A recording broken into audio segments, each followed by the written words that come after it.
welcome back.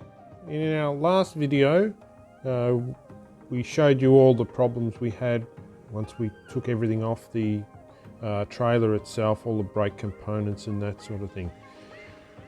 We've decided to repair the calipers due to excessive costs, so it came to $250 per caliper, so that would have been $1,000 just to buy the calipers, let alone any machining or any replacement of discs and so forth.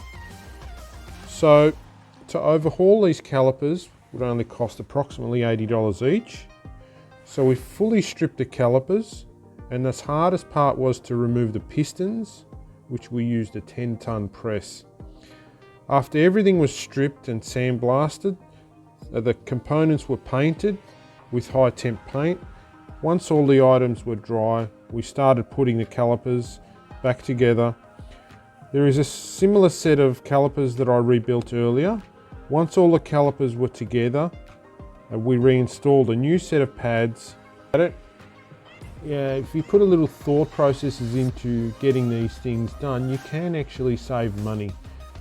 So I would say by just overhauling these two sets of components, we've nearly saved about $2,000. So here are the calipers overhauled, and they're ready to go back on the trailer in all the calipers. Now I want to show you the discs. We had some problems with the discs because there was so much rust on them that the machine shop had problems to machine them. So we got prices to get brand new ones and disc hubs as well. And because they are a special hub with a large bearing, they would have cost $380 a piece, which would have cost about $1,520 for 4. Not only that, they would have been on back order because of the specialized hub. I would have had to have waited for them, and in these COVID times it's very difficult to get components and a lot of things are on back order. So I took a gamble and asked Thomastown Sandblasting if they could blast the rust away from the discs, and the result was they could do it. So at a cost of $120 for 4, we got these discs sandblasted. They were still coarse, they still had pitting, but that gave the machine shop a surface that they could work from. And they were able to machine the discs, and they were still within thickness. So that was a really good result, and it saved us over $1,000 on using those discs.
So in our next video, I'm going to show you how I put the bearings in and the problems we had getting a new set of bearings into the hubs themselves, but we still got it achieved.